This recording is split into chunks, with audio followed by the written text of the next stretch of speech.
so glad you're here, Inspector. Finding him like that was ghastly. The doctor's on his way, Mrs. Ronaldson. Has anything in your husband's studio been changed since... No, it's all just as you saw it. My husband's body there on the floor beside his easel, and the gun he used still in his hand.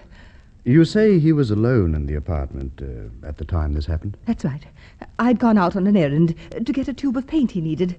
I wasn't gone more than 10 or 15 minutes. Has your husband been, despondent or unhappy about anything? Well, he had been acting strangely. I don't know why.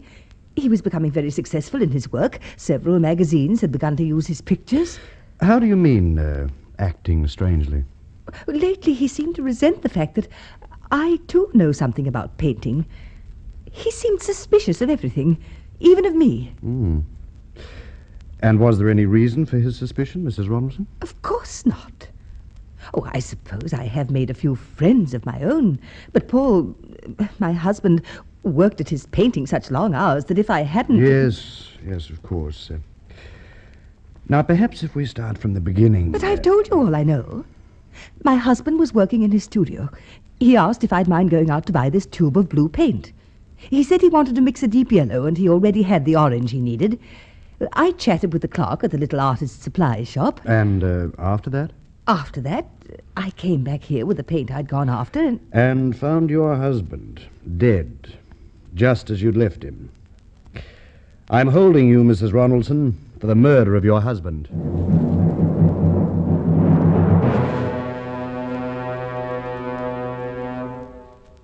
This is ridiculous, Inspector. I demand an explanation. It isn't very difficult to explain the falsehoods in your story, Mrs. Ronaldson. You had other interests than your husband, as you have admitted, and your husband became jealous. So you killed him. But your story doesn't stand up under careful scrutiny. In the first place, you told me a little while ago that you know something about painting, that your husband resented your knowledge. Then you told me that your husband, a skilled painter, sent you out to get a tube of blue paint in order that he might mix it with orange and produce yellow. That statement, Mrs. Ronaldson, is what proved that you were lying about your knowledge of painting and about your husband sending you on such an errand. Even if you don't know about painting, your husband did. He knew, as you do not, that when orange and blue are mixed, the resultant color is brown or gray, but never yellow.